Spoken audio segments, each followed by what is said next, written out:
Good morning. This is Virtual Newsmakers. Are you curious about how to use Instagram?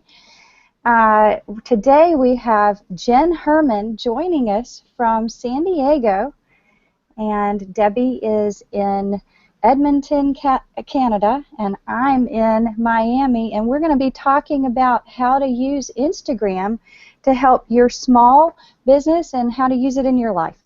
So Jenn is an expert. She's a business consultant. She's got a company and a blog called Jenn's Trends. And I'd like to welcome Jenn to come talk with us about Instagram. So hi, Jenn. Can you hear us? Oh. She might have frozen. It's okay. She can come back. Yeah, she can come back. So I can't remember which platform I met Jenn on. It might have even been Google Plus. And okay. One of the reasons I wanted to have her on the show was because she is a dynamo in the social media field. She's very fun to. Her posts are a lot of fun, and she is I call her the queen of Instagram because she is. Her posts are engaging, and her blog, I really recommend that people go to read it because she really helps you, integrate it. She really has really good tips that you can use right away, and once she cuts through all the confusion, and that's what I really like about her. And she's also one of the few women I see at all these conferences who really gets a stage to showcase her knowledge. Right. Okay. So what have you? Catch me up on her Instagram.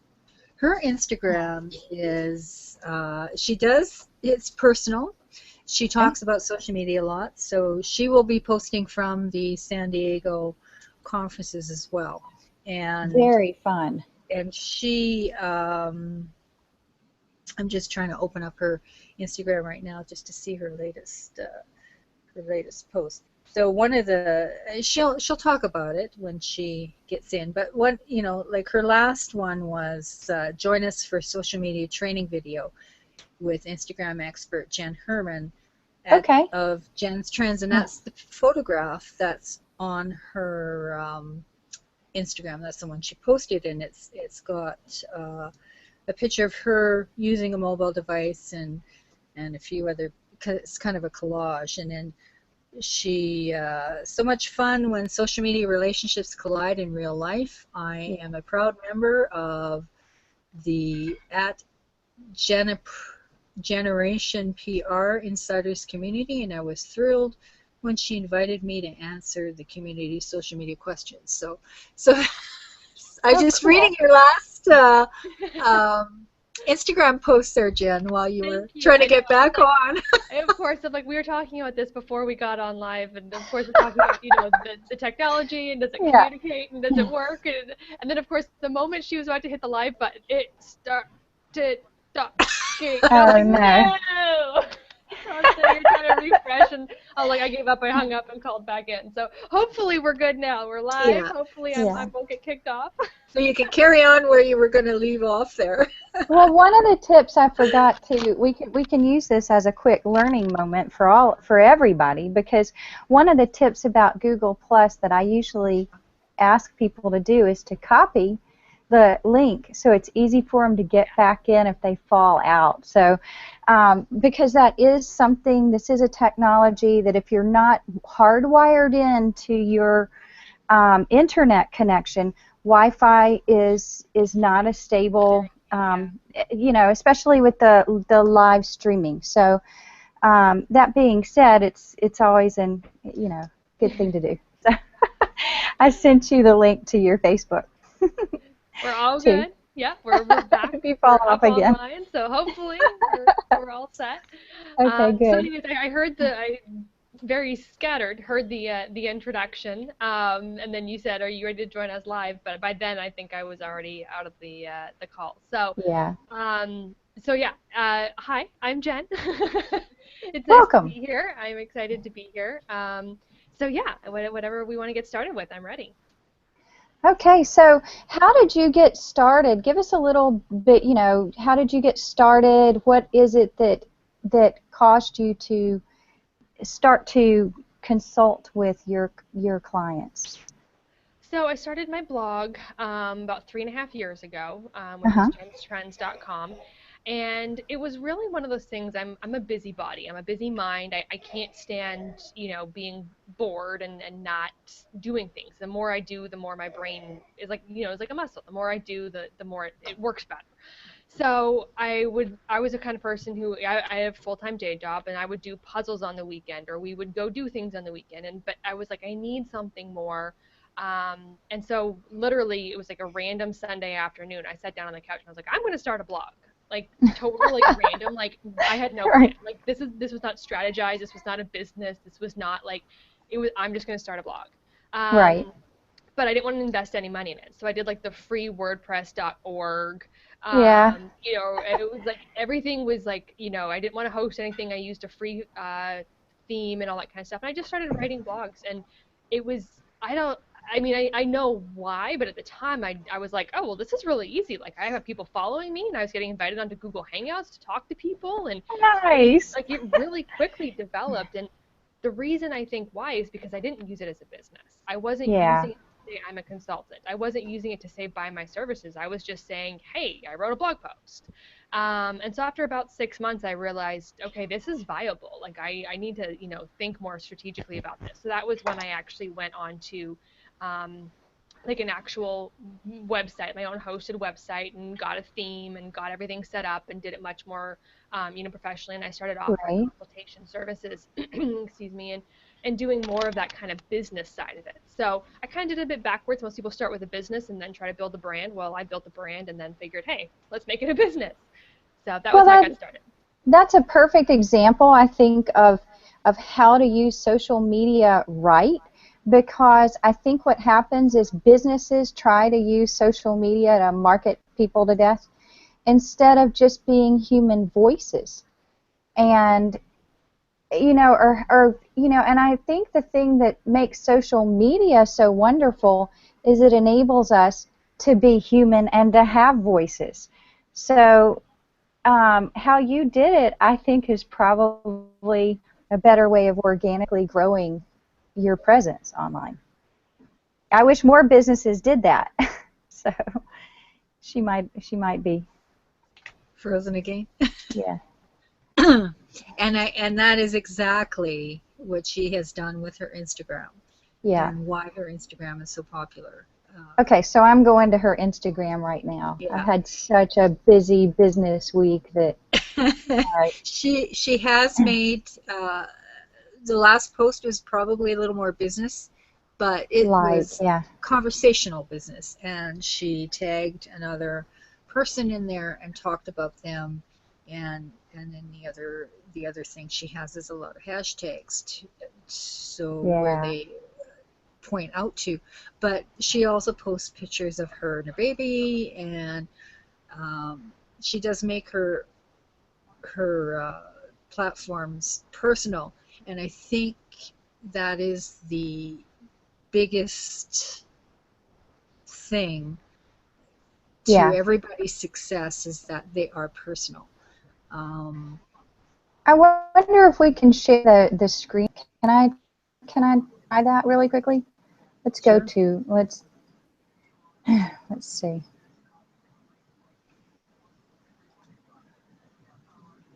All right, I'm going to go switch over to her There we Instagram. go. That's awesome. Yeah.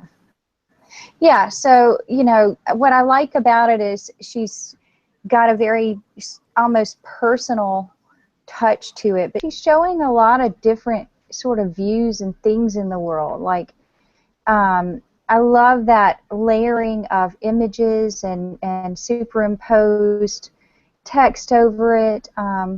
Maybe she'll share with us some tips on that. landscapes and the little moments in her life, her shoes, cars, there's so much there.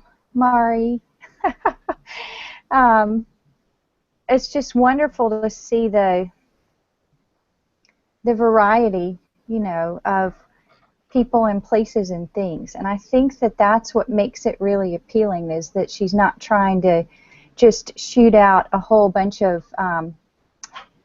I don't know, just marketing messages. Yeah. And I think that's what businesses do, because they're stuck in this world of thinking that pushing out marketing messages are effective today, instead of creating that connection or that conversation. So anyway, is she back? Can you guys hear me? Yes, I we don't can know. hear you. Okay. I say I can't see anything, but I can That's hear okay. you talking. So Jen, tell us what makes a good Instagram post. Well, when it comes to Instagram, it is about the photo. I mean, that's first and foremost what people are going to see. That's what's going to get people to stop. So that photo has to be really powerful. You don't want to just put.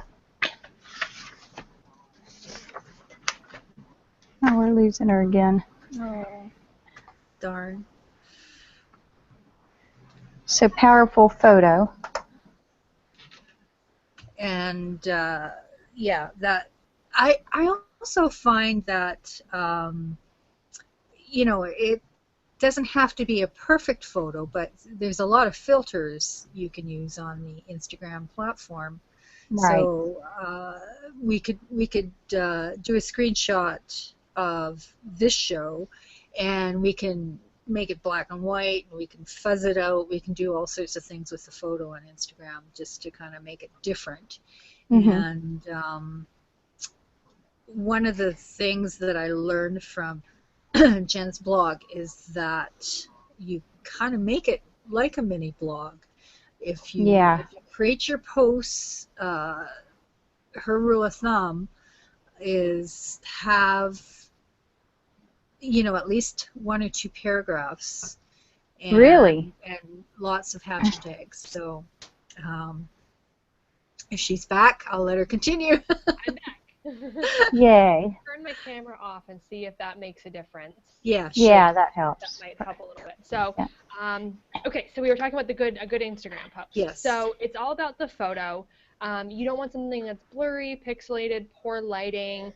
Even if I'm taking a photo of a flower or of my daughter or of my computer or my desk, I take 20, 30, 40 photos. I'm not even joking.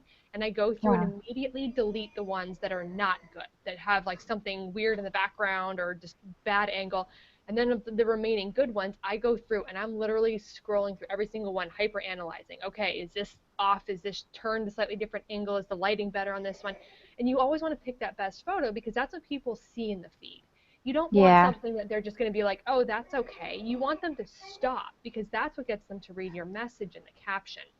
So the good Instagram post is that 2 parts. It's that amazing photo, but then you have to have that powerful caption. What are you trying to tell them? Do you have a call to action? Are you trying to provide value? Are you asking a question? Whatever that is, you've got to use that caption to your advantage. I hate when you log on and you see somebody who just puts hashtags only, or there's no caption, or it's like one sentence and there's nothing descriptive about it. And especially from a marketing standpoint, you really, really want to use that caption well. But you have to understand that when you go to Instagram now, the only thing people see is kind of the first 3 lines. So you almost want that first sentence to be like your blog post title or like an email subject header. You want that first line to be so impactful that they have to hit that ... more to read the rest of your caption. Nice. And then with the hashtags, how do you suggest people select those? So hashtags are the little secret sauce on Instagram. And if anybody knows me, they know I hate a hashtag. I don't use them on any other platform. I don't even use them on Twitter. I don't either. I use them like candy when it comes to Instagram. You kind of have to. It's what gets you the reach. It's what gets you the exposure. And it makes such a huge difference when you are using it, especially from a marketing perspective, but even just to get exposure in whatever purpose you want. The Right. Instagram hashtags make such a difference. So you want to How do use, you know how to find the right ones, though, for your particular post? You just make them up, or is there a way to find the you can right go to the ones? search tool. So if you go onto Instagram, there's the little magnifying glass, and so you go to the magnifying glass and you tap the tags tab. You can start typing in. So if you start typing in social media, you'd see all the hashtags that come up with social media in it. And you can see Okay. how many posts are associated with that. So if you type in just social media, you'd see there's like millions of posts. And if you typed in social media marketing, there's probably hundreds of thousands of posts. Okay. So as you're going through, you can see what's more popular. So you want to use some of those popular ones that are related to your content. Don't just use them just because they're popular. Yeah. But you also want to use some that aren't as popular, something that's very niche specific. So like I use a lot of like hashtag Instagram marketing or hashtag Instagram expert, because that's Okay. the niche that I want to dominate, where if someone goes to that hashtag, they will find a lot of my content. So you want to use a combination of those popular ones, which are going to get you new reach and exposure, but you want to get the ones that are very specific to your niche and industry. So for example, if you were a photographer, you'd want to use hashtag photography, but then you'd also want to use, maybe you only do, landscape photography. So you might Mhm. want to do something specific to those types of hashtags, so that when people are looking for those things, they're going to find your content. See, I would venture to say that this is also this same type of strategy is very similar to gain to attract followers and to attract eyeballs using Google Plus. It's Mhm. hashtag driven as well, Yep. but I don't think that Facebook does that very well, No, which is no. why I don't do it on Facebook. And Twitter, they don't even need hashtags anymore because they've evolved past that. So Yeah, Yeah. they just search the search term no matter whether it's in there as a hashtag or yeah, not. Yeah. yeah. So I think that Twitter was the start of the hashtag, but now it's passé to use hashtags in Twitter. But it's required, or it's a It's huge very part of beneficial on Instagram. Instagram and Google Plus. I Yes. would I would say so. Yeah. I think also having the right search terms in YouTube is incredibly important because these Um, are all search engines. Yes. Yeah, you want to So have keywords, and that's the thing too. So that people understand, on Twitter, like you were saying, you don't even need the hashtag. If you put in the search term on Twitter, it's going to find your content. On Facebook, if yeah, you search for something, it's going to find the content. But on Instagram, if it's not a hashtag, it will not find the content. It's not looking in your bio, it's not looking in your captions, it's not looking in the comments. It's only going to look for hashtags when yeah. it comes to content. So if you want someone to find you for a certain keyword, you want that keyword as a hashtag on all of your content. Well, and I would also venture to say that there are affinity-based groups on Instagram that are that's how those groups formulate, is around those hashtags. Oh, absolutely. So so one good example of one of those groups is, and something I do when I'm out and about. Like the other day, I took a picture from a bus stop, and I will use the hashtag bus stop. I'll use the hashtag YEG in Edmonton where it was taken.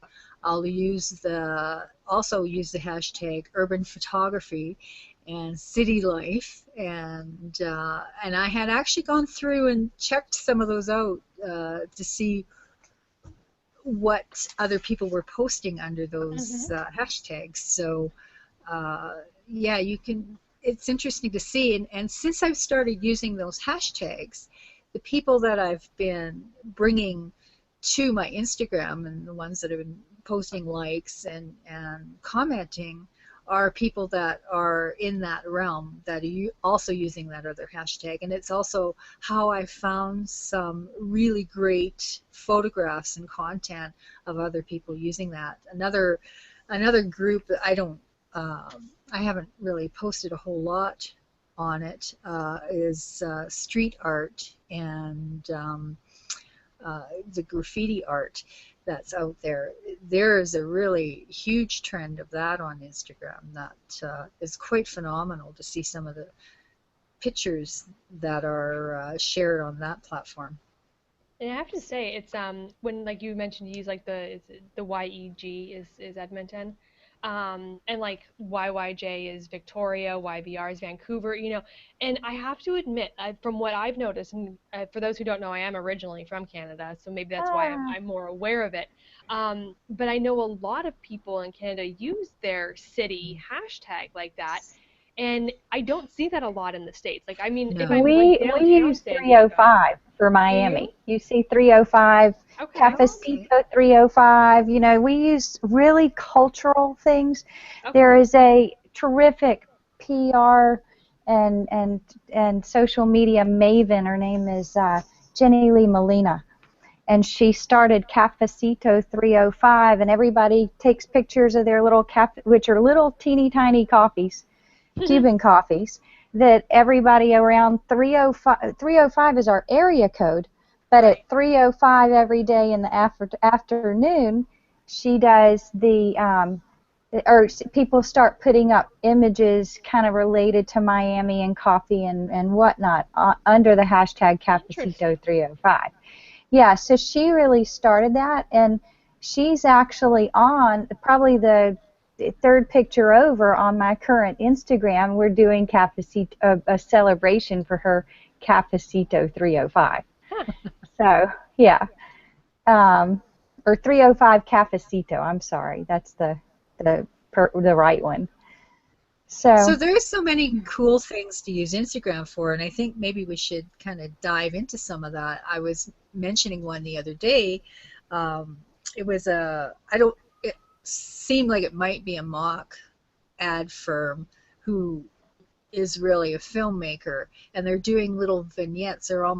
They seem a little longer than Vine videos, but their whole Instagram is a story told with little mini video clips, and it's almost like a scene from The Office, and they're that's funny fun. little clips, and it tells a whole story when you go through their whole Instagram profile. And so you could use that from a business perspective as well. With I don't that may be a real advertising agency, I don't know, but you could use that as a real advertising agency. You could use that as any kind of business.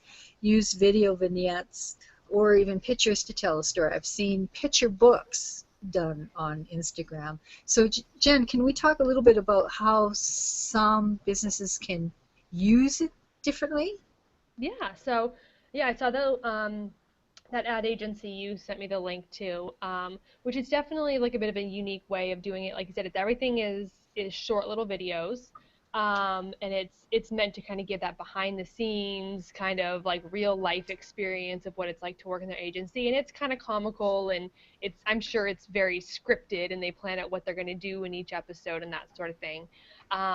So that was a very kind of unique way to build your brand. And you want to do that as long as it's in line with your brand. You don't want to turn around and say, we're a super professional law firm and we're going to make ourselves look like comedians. Mm. You want the Yeah. message to meet your brand. So keep that in mind. Don't just say, "Oh, I saw this and this is what I need to be doing." If it doesn't match who you are as a company and as a brand voice, don't do it just because. Um, How would you recommend to a law firm to put out something that's in line with their brand in such a way that doesn't sound like one of those traffic ticket defense, TV ads or it all radio ads? depends. It depends again on the brand. So there's an immigration lawyer here in San Diego, Hmm. and I believe his Instagram handle is like at San Diego Immigration Law or something like that. And it's Jacob Sapochky is his name, and he has built an entire Instagram platform around his business. And what he does is, because he's kind of more of a one-man show, he has a staff that works with him, but they show the reality of who they are. So what he does on the weekends with his family, and what the other employees are doing, and if they do employee events or they're out around San Diego at a charity event or a run or a race or any of those. So he's showing who he is as a person, and what it's done is it's built this trust factor for him as a Right. lawyer, that he's built up a ton of new clients because they're like, I know this guy, I trust this guy, Yeah, I'm yeah. comfortable going to him for my immigration law. Well, his is super fun. I'm looking at it right now, Yeah. and it turns him out of being a suited up lawyer and into being this very human, real person you want to connect with. And that's the biggest thing. It really is. I'm sorry. I have all these windows and there's like a massive car accident just down in an intersection that I'm looking at, like right down here. I live right Oh, downtown and there's like, you always hear the car accidents. And there was one like literally just right over across the street. oh no. It looks like everyone's okay. Just two cars in the middle of the intersection now. Um, but yeah, he does a really good job of bringing that personality to being a trustworthy Yeah. situation, and it's kind of more where you want to find it, like, if you're a bigger law firm and maybe you do corporate law or you do some sort of accounting or something that's a little bit more boring, but you could still Yeah. do like employee features, and you could still do highlight a different employee every week and who they are and what they do and what they specialize in. You can do some things behind the scenes. If you do those things, you do charity events or corporate events, or Hmm. showcase things around your city that you are, if you do, a local type law firm and you deal with local clients. There's a lot of different ways that you want to. I always tell people, imagine there's a camera crew following you around. Like you're on a reality show. What do Uh-huh. you do every day? Everything you do can be translated to a photo. Are you taking phone calls? Are you taking meetings? Are you working on emails? Are you going to lunch? Are you meeting with new clients? Are you meeting with your boss? Like all of these things that you're doing every day, if you took the time to stage them and pose them for a good photograph, better showcase what you do as a business. And that goes across the board for any business. That's Yeah. even a stay-at-home mom. I mean, even a mom who's, working at home while the kids are at school. Talk about picking up the kids from school. That's part of your brand. That's part of your business. So you don't want to make the same thing every single day, but Right. you can find unique ways to tie that in and make it true to who you are. Right. Right. Right. I think going back to that, looking at his is human, and Yes. it doesn't look like an ad, Nope. and I think that's so fun to see. Now let me ask you. So when you click on one of his posts Mhm.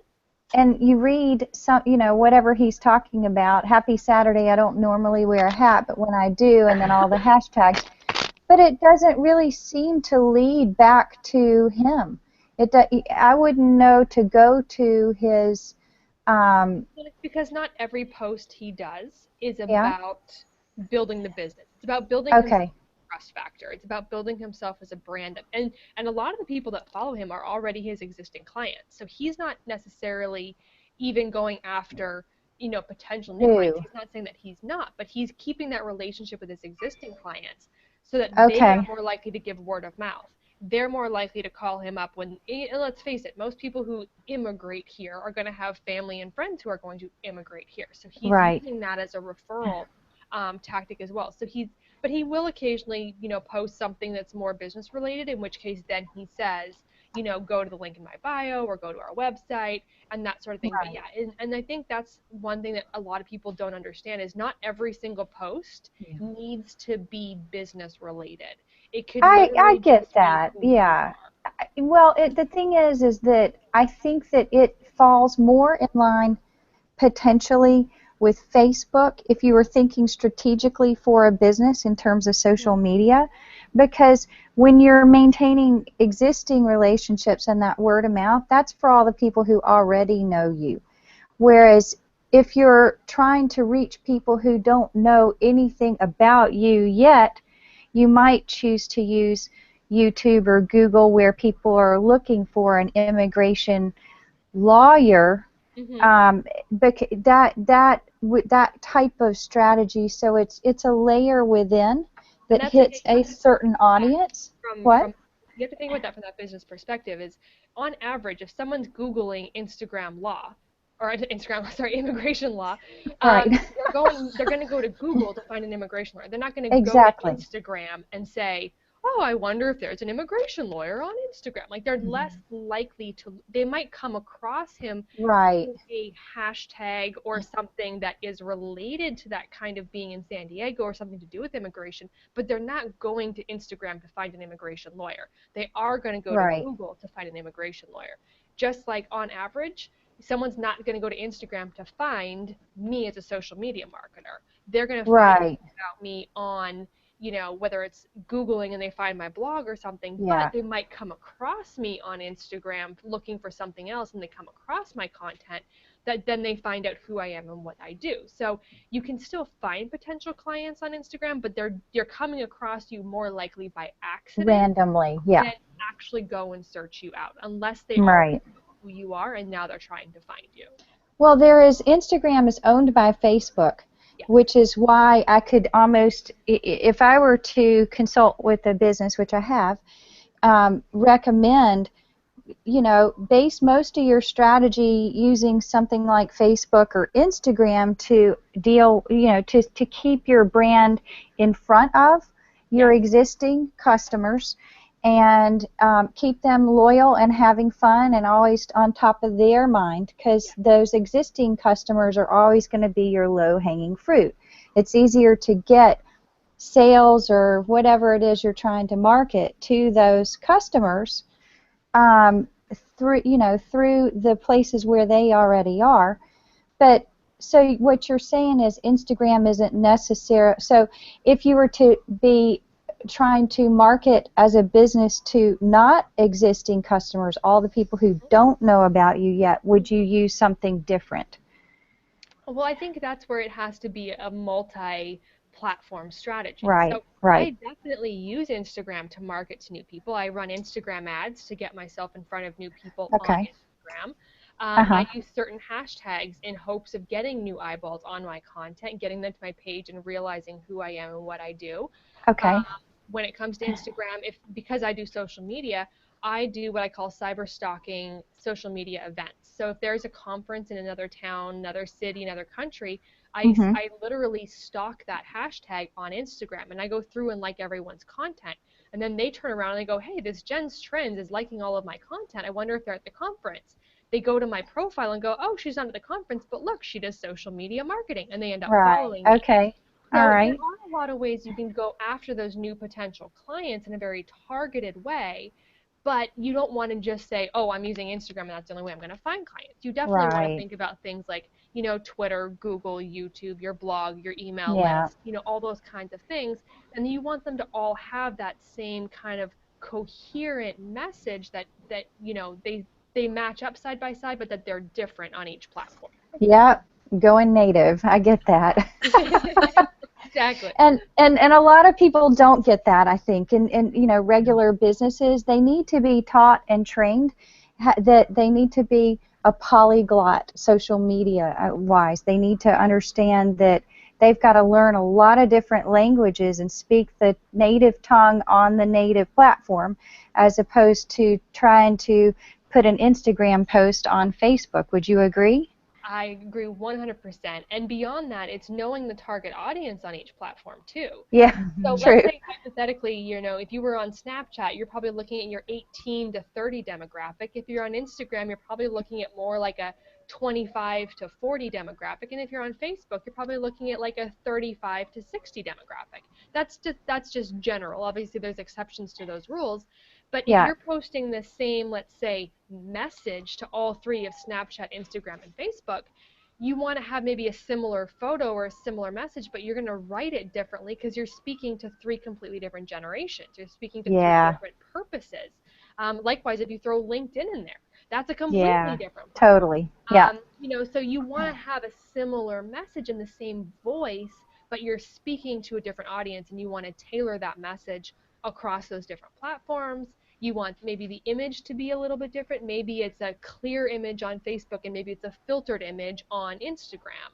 You want to kind of play with what matches out for that specific platform. yeah, yeah. That's really great advice. Let's talk about one of our pet peeves, Jen. Ooh, Uh, fun. the and it goes for all platforms, but particularly Instagram. The person that has no photograph Oh, on their profile. yes. Yes, that's one of many pet peeves. And yeah, that goes across the board. I will not, unless I know you as a personal friend and I've known you for years, which is I'm still going to give you a hard time because you don't have a photo. That is the only way I will follow you if you do not have a photo. I hate that people, you know, if you're on social media, you're there to be social. And when Yeah. you don't put a photo up, it doesn't tell us who you are. You're hiding behind your computer, and Yeah. it's not social. And especially if you're using this in any way to market yourself, your brand, your business, your product, your service, and you don't have at least even a logo in there as your profile photo, it is the most untrustworthy thing you can do. Yeah. I would agree. I would definitely agree. Well, it takes you, again, back to that Mad Men style ad situation where you are just putting your billboard out there instead of putting your face. Exactly. And that's where, especially, I mean, even when it comes to social media, a lot of businesses will use their brand logo because they're a business, and I get that. But if you're a bigger company and you have a lot of client or a lot of, you know, employees or you're in multiple locations, the logo works. But if you're a small company, overlay your logo over Right. pictures of your face. So Right. if you have a staff of three, have all three of you in the photo and have the logo underneath across kind of the chest area or something. You can still have your logo in there, but understand that people are connecting with people. And if you're Yeah. a small business, your profile photo should have people in it. Yeah. People connect with people for sure. Mm-hmm. And I think that that's what's sort of driven that change within social media is that we're not limited to a one-way message. We're creating these vast networks of conversations and people and connections, and so much can happen from that. And people worry. I think there are generations that worry about technology taking over and separating people, but I really believe it's about connecting. I And agree. speaking of that, let's talk about pet peeve number 2, Yeah. the private account. Ah. Yes, Yeah. yes, the private account. So yeah, that's the same thing. It's if you're not, especially on Instagram, if you're not letting people see what you have to offer, Why why do would it? they follow you? Yeah. You know, there are a couple exceptions to the rule. And for example, I have Jen's Friends is my membership exclusive community, which is for Instagram marketing, Uh-huh. and it's a paid membership. So I have a Okay. Jen's Friends account on Instagram, and that is a private account because you only get access to that account if you are a paid member of my community. Mhm. And so that situation, yes, it's private for a reason. You have to get access. But my Jen's Trends, which is my popular brand, of course, is public because that's where I Mhm. post everything publicly and that's for everybody in general. So there are random situations where you could do a private account and it's for a purpose. But in Mhm. general, I always use the example and when I'm doing events or speaking or talking with clients, if you have a private account, it's basically like you have a storefront right downtown in the busiest city, and you have blacked out windows, and you have a bouncer in front of the door. So when people walk by, are like, okay, I think I want to know what's in there, but I can't see. So they walk up to the bouncer and they say, hey, can I come in? Which is basically requesting permission to see your account. Yeah. Well, if the bouncer turned around and like 5 seconds later goes, yeah, sure, come on in and gives you access, okay. But what if the bouncer sits there and goes, yeah, I'll let you know. And he waits an hour, 2 hours, 3 hours, 2 days. Do you think those people are still standing around waiting to get access to your account? No. No, they've No. moved on. They don't care. They forgot who you were. When they're walking by your door of a store in a brick and mortar downtown, or when they're literally flying by on Instagram and seeing your account, they Yeah. want to know right now, who are you? What do you do? Are you of interest to them? And if you're not giving them that privilege to see what you do and what you share, they A, don't want to follow you because they don't know what content they're going to see when they do get access. And B, they're Yeah. not going to sit around and wait. So it's Right. it's the worst thing to do in terms of building your business is to have uh, a private account. There are situations, like I said, where you can do it, but I highly discourage Huh. So what is pet peeve number 3? it. Debbie, do we have a pet peeve number 3? Oh, pet peeve number 3. Okay. Oh, yes. And I, there hasn't been a lot of them lately, but I find, I mean, we see spam in every other Right. platform, and we see it in Instagram too, and it's where somebody you don't know shares some sort of flogging picture of whatever, sunglasses, and tags people at random in there. Um, I saw where if it actually comes in on your profile, you can untag it and get rid of it. But if it just shows up, what they've been doing is tagging you in the comment section, so you can't get rid of it. All you want to do is you want to go in and report, block, and delete if you can. So yes, if they tag you in a comment, they're just at mentioning you. I go to the original post, the post that they actually tagged me in, and I go to the options button, the three-dot button, or the gear button, or whatever, depending on the device you're on. And you go up there and you choose report, and you report that post as spam. Then I go to the person who not the person who tagged me, but the person who posted that photo, and I report them for spam-like behavior. And every time you report somebody, it automatically blocks them, but you can actually even choose to block them.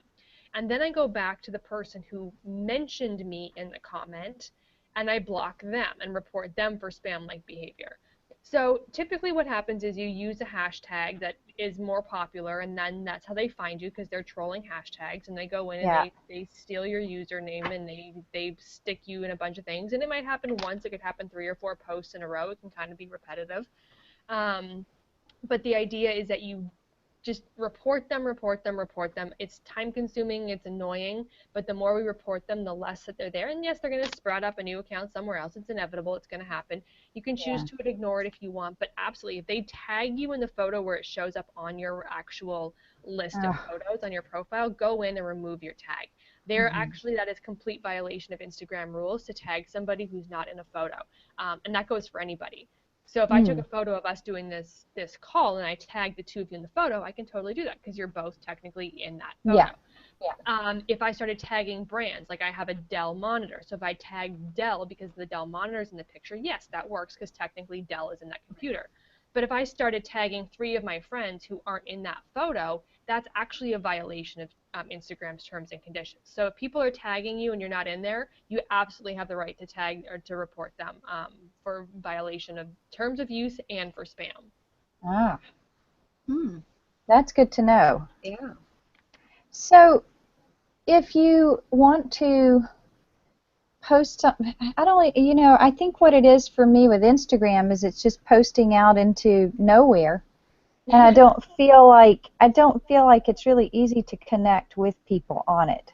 Really? Because see, I love Instagram because I feel like it's so easy to connect. I'm I feel like it's the easiest platform to get new eyeballs, to get new friends, to get more engagement, because it is such a public platform. Where, on Facebook, when you scroll through, if you like somebody's photo, then all of your friends get notification that you liked it. So a lot of us kind of cyber stalk on Facebook, and we don't tend to be as engaged because we don't want someone to know we actually liked something, or we don't want to comment. So I'd send a personal message because I don't want to have like the 93 notifications when everyone else posts a comment. So whereas on Instagram, if you like something, technically people could go in and find it, but it's not something that's going to show up in their feed. If you're going to comment on something, not everyone's going to see it. So I feel people are more likely to engage on Instagram. It's a much more engaging platform. You get more interaction on average. So it's more reactionary in that sense. But you have to be consistent. That's the hardest thing, is that if you're only posting once a month or even once a week sometimes, you don't get that engagement because people aren't necessarily seeing your content. And especially now that Instagram has instituted their algorithm, it's even more important to be doing the best quality content and to be doing it on a consistent basis. So if you do twice a week, 3 times a week, 4 times a week, whatever that schedule is, you really want to stick to that consistency, because the more that you're there, and not that you want to post more content for the sake of posting more content. I'd rather post less and post better content. But the more consistent you can be, the more that people are going to see your content and engage with your content. Therefore, you'll rank higher in that algorithmic feed as well. So you want to make sure, though, that content is the best content. And that's the thing. If you're just posting something random for the sake of posting and you're not getting the engagement, that hurts you when it comes to the algorithm. You want to post the content that you know people are going to engage with. Okay. I'm starting to figure that out on my own, although I'm developing a strategy on my own Instagram. At first, it was just kind of willy-nilly and random, but you know,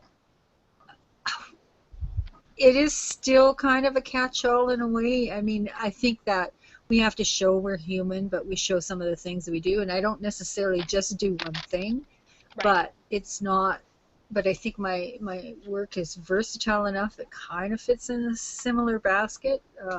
Writing, internet. I have writing life, internet life, is as the two main things, and of course sports writing was part of my writing life, and so I'm sharing photos in that realm, and then whatever I see when I'm out and about in the community or in my backyard is about me personally. So I do notice, I do pay attention to the posts that do get the more interaction, and I think that's a good rule of thumb. And you were saying in one of your blog pieces that you think the minimum amount of hashtags you should have is 15, or is that the maximum? I say you should use 10 to 15 on every single post. So Wow. up to 30. Wow. I don't recommend using all 30 just because if you do, you can't add any more if someone else wants to use one. So, I mean, the more you use, the more reach you're going to have. But don't use them just for the sake of using them. You want them that are Right. related to your content and or your niche and industry. So if you think about it from the perspective of if you pick, 3 to 5 really popular ones. So let's say you posted a photo, and it's about your sports writing. So you could have hashtag sports, hashtag, maybe it's hockey or, whatever it is. So you have a couple that are really popular ones. And then you could do another 3 to 5 that are kind of that moderately popular. So more about journalism and sports writing and kind of more those niche specific ones. So now you're easily up to 10. And then throw in a couple of your own. You always want your own personal branded hashtags. So I'd use hashtag Jen's Trends and hashtag Learn from Jen. Those are my Okay. two hashtags that if people land on those, everything they're going to find is my content. So it's other ways that they can find me on Instagram by accident and find exclusively me without actually ending up on my bio. So would you use So your name as a hashtag? you can. It depends on, if you're known by your name as an author or a journalist or a brand, then yeah, you could totally use your name. Or you could use something, put that kind of keyword in there or something maybe about, you being an author or you being a photographer or you being a radio host or, whatever it is. Or it could be something quirky and fun. If you're known for something, like one I use a lot that I don't use it in all my posts, but I wear high heels all the time, and everyone knows me for my shoes. So whenever I have a post that's my outfit, it's always hashtag high heels every day. That's my hashtag. And other people That's cute. use it a little bit, but it's one of my kind of more branded hashtags. I used it a lot when I was pregnant because I refused to take off the heels even while I was pregnant. So I was hashtagging high heels every day. So if there's something that's quirky and fun that describes you as a brand, you can use those too. So So Cynthia and I should start using virtual newsmakers on yeah, all of our Oh, posts, absolutely. whether it's So related to virtual newsmakers or not. as long huh. as it's related to you as a brand and what you Okay, guys are doing, absolutely. cool. Absolutely put that in there, and then that shows up in your hashtag hub. So it's, I mean, like I said, there alone with those 3 styles, you're easily over 10 hashtags. So it's not hard to get to 10, and it's really easy to get to 20 if you're doing something in a more of a popular topic or a specific niche, and you find those hashtags. And what I recommend you do is save them in a note, whether you use Evernote or your notepad or some other app on your phone, and save them. That way you don't forget what they are, because it's really easy to forget. You're like, oh, what were those hashtags I was using? So I have to say that Hang on. Sorry. I have to say that I've gone back and edited my photographs to include different hashtags, punch up the hashtags a lot. good. Well, and so the thing to keep in mind when it comes to your hashtags is the hashtags are based on when you posted the photo. So if you Oh, posted the photo 5 minutes ago, a week ago, a month ago, even if you update your hashtags, that's good, especially if they're not popular hashtags. But the hashtag, your content will fall in chronologically in that hashtag. right, So it right, doesn't refresh to the top of the feed or anything. But right. again, if you decide you have your virtual newsmakers, like go back and put that on all of your content, because Okay. then that way someone finds that hashtag, they find all of your old content too. So you can definitely go back and add those in. Cool. So what other Instagram? What other things are musts on an Instagram post that you can think of? Well, when it comes to Instagram posts, I mean, like we talked about, you want the good caption. If you have a call to action, that you wanted, we were kind of talking about don't have to put a call to action on every post, but you should be posting some sort of call to action on a regular basis, especially from a business perspective. How can people get in touch with you? How can they find you? How can they, whatever it is. So like for me, I always advertise on my blog posts. So I have the link in my bio goes to my blog on my website. It does not go to my website homepage. It goes to my blog. So I can say, new blog post is live. I tell them a little bit what's in the blog post, and then I say click on the link in my bio. So they click on my profile photo, then they click on the link, and they go right to the blog where the most current blog is the first one on the page, so they can go read it really easily. So you want to make sure that when you're doing that call to action, it's really clear and it's easy for them to do. If you want them to call you, put your phone number in there. If you want them to stop by the store to take advantage of a 20% discount, make sure you say drop by the store Sunday, Sunday from 11 to 3, whatever it is. And if you're sending them to a link, if for whatever reason you want to send them to your Facebook page, to an opt-in page, to a webinar sign up, to a podcast, link to your YouTube channel, whatever. If you're sending them anywhere that is a link on the internet, put that link in your bio and say, click on the link in my bio. That way, they don't have to copy and paste and try to figure it out. They can just, in 2 clicks, get right where you wanted them to go. And then when that promotion campaign is done, then you can change that link back to whatever you normally have it set as. Okay, so you can't put a link into a post? You can, but it's not clickable. Mm. So then they're going to copy Okay. and paste the whole text, and then they have to isolate the They URL. should fix that.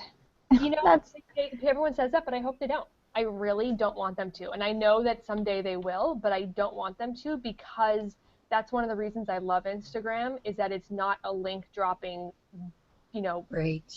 just a crapshoot of links that you get on every other platform. And the yeah, but traffic even you if get from even if there Instagram was, people can choose whether or not they're going to click on that link or not but because they wanted to. right, but the thing is that on every other platform, Hmm? how many times do you accidentally click on the wrong link when you're scrolling through Twitter? You accidentally click on something on Facebook, and you really want to click on something else, or Right. your page froze, or whatever it is. Here's the thing: if you track your clicks from Instagram, which has to be done more using a Bitly link, because the traffic that and this is a whole other thing, but if Google Analytics does not track Instagram traffic as Instagram traffic unless it comes from the desktop. If it You comes know from why? mobile, Because it's Facebook. well, no, it's not. If you use a mobile device, Google Analytics recognizes the traffic as direct traffic, not a referral I source. got it. So Yeah, you want yeah. to use like a Bitly or a Google shortener, some other link that allows you to track your clicks.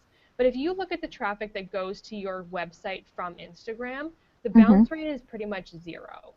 So the traffic that you're getting from Instagram, although it may be less than other platforms, is higher quality because people have to jump through a couple hoops by clicking a couple buttons to get there. Right. Okay. You really want to be there. So you're not getting junk traffic, you're getting highly targeted, highly converting traffic. And that's what's more important to me than the number. That's It makes a interesting. difference. That's very interesting. And the other thing that I learned on one of the other platforms that I manage is that I created another Instagram profile, and the photographs that are posted on Instagram on the other profile, you could actually automatically go into the page. I know you can automatically have your Instagram photos go into Facebook, your regular Facebook, but going into the page, if you're posting from a corporate account, you can have it go into your corporate page. Yeah, you just have to set that up as the linked account. So you go into your profile, you do your edit profile settings, and you go to linked accounts. And then when you link in there, you just have to have access to the business page, and then you select that as your linked account. It will always default to your personal profile, but then yes, and if you manage multiple Facebook pages, you have to choose which one you want, because otherwise it'll, like I said, it'll default to your personal account, and then you can go through and say, oh, I want it to go to this business page, and you can go in and change them at any time as well. So you could go in and say, I want this one to go to a different page, or go to my personal instead of my business and that sort of thing. But yes, you can definitely link them for sharing. Hmm. Well, this has been absolutely terrific. So, if people want to get in touch with you for some more consulting on Instagram, how do they find you? How do they reach you? Yeah, so my website is jenstrends.com, and that's Jenn with 2 N's, because I was born in the 80s with about a bazillion other Jennifers. So it's Jenn with 2 N's, but jenstrends.com, and if you go to services, it lists out all the services I offer, my consulting services. I do Insta audits where it's a $75. I'll do an audit of your Instagram account and tell you what you're doing well, what you can improve on, and I turn those around in about 2 days. And then I also have my Instagram marketing community called Jenn's Friends. You can go on there and sign up and get exclusive access to everything, the training videos, exclusive access to me, our Facebook group, our Instagram account, and all the breaking news about Instagram I share with that community first. So if that's something you're interested in, you can look into that. And of course, you can find me pretty much everywhere on social media at Jenns_trends. Ah, that's nice. Excellent. Well, we end out each show with a challenge of the week. And if you could think of one thing that people could do next week or this upcoming week to make a difference, what would that be? I would challenge people to figure out their why on social media.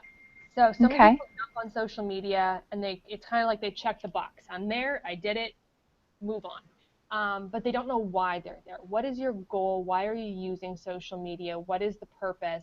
Why are you posting? Every post on social media should have a purpose. It should not just be to, pass time or because you need to. It should have an actual purpose. So figure out what that purpose is. Get that kind of strategy thinking going for your social media, and I guarantee you'll see better results with all your social media. Ah, that's great. Awesome. Well, thank you for joining us today, Jenn, and I'm sorry about all the little technical difficulties. We loved having you on. Thank you. It was so much fun. It was lovely talking with you ladies, and I hope we can maybe do it again sometime. Sounds great. Definitely, and have fun at Social Media Day too in San Diego. Yes, we're going to be doing it here in Miami as well. Oh, that's right. Yeah, Miami does a pretty big one too. Yeah. Good. Yeah, anyway. We're not doing it in Edmonton apparently. Yeah, I don't know if anybody does one in No. cities in Canada. I know like how some of the cities in the States do it. San Diego's one of the biggest ones. Chicago does one. Miami does one. Yeah. I know there's Lima does like a whole week. It's Social Media Week Lima. So there's a bunch of places that do it, but yeah, it's definitely you kind of have some people have to travel. Like even LA doesn't do one. Like everyone from LA comes to San Diego for our event. So. Oh, that's cool. Yeah, so it's fun. That's really cool. Awesome. Well, thank you, and we will have you on again. Great. Thank you. Thanks, ladies. Have a good one. You too.